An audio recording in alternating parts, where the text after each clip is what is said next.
I think we should do a full Welcome and frank to episode rehearsal. 3. I'm going to go and love It's it. all about disabled people and that kind of thing.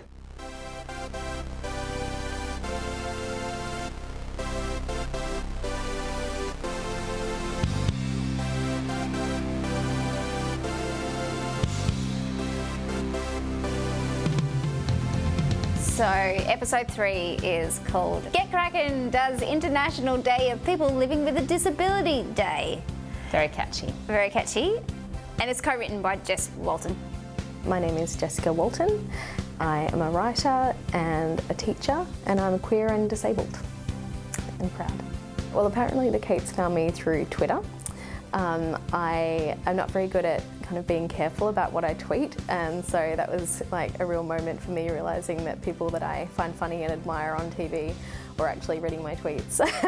Yeah, and we contacted her to just, write a sketch. Write a sketch, and she came back with not just an episode outline, but a script for the episode. And I thought, well, this is probably overkill, it's probably not what they're after, but I might as well send this through and maybe 1 or 2 things from the script will be worthwhile. And they got in touch and said, so you've written an episode, would you like to come in and work on it with us? It was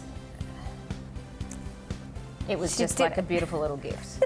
To collaborate with people like the Kates it's just, very, very surreal and very, very cool. And then they brought Alistair on board, and that was so lovely to meet Alistair because I had, heard of his work. I am completely indebted to Jess, who came up with this whole concept, which meant that I got this job, which was fantastic. So she had a very comprehensive outline of what the episode would be. So my involvement was fitting within like a very clear structure that she brought to the Kates, and so it was a really great experience. It was just delightful to work with another disabled writer on something as fun as this. I really love the scene with Joe Bagot. Now, of course, you can't put a price on people's dignity, health and happiness.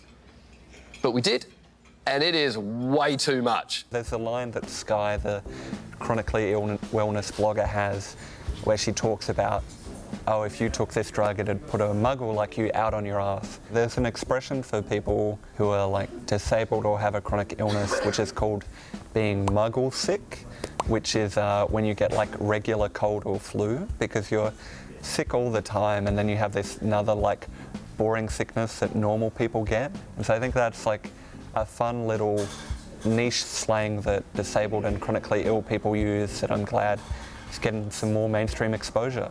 Muggle sickness. I didn't have a lot of connection to the disabled community when I first became disabled. I acquired a disability when I was 9, and I didn't really know other amputees. I didn't really know other disabled people, and so a lot of my experience of disability was kind of, isolation and not being able to see myself in anyone else. Generally, including disabled people more in society and culture just means that you are like inherently more cognizant of different perspectives. And so that's why I think having disabled people on TV is quite cool. It introduces it just into the front of people's minds, so they're less confronted, surprised and shocked when they encounter a disabled person in real life and have to install a ramp into their bad cafe. I think it was Laverne Cox who said, we need possibility models. Once you can see that another disabled writer has been published, you think, oh, maybe a publisher would look at something I wrote. The delivery people, with 1 and 2 line each, are disabled actors. Every person is disabled. It is possible to meet people's accessibility needs and include them on TV. And I hope that other showrunners and TV show creators follow suit, because they prove that you can actually do it. So there is no excuse not to hire me.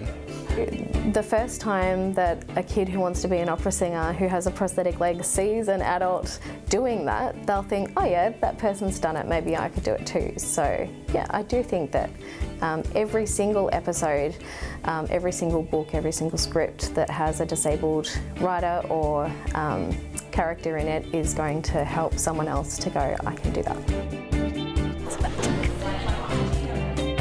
I repeat, no excuse not to hire me. Writer, actor, I'll help with casting, I can cook. I'll do Kate. Please, I do just need more work after the season finishes. Thank you.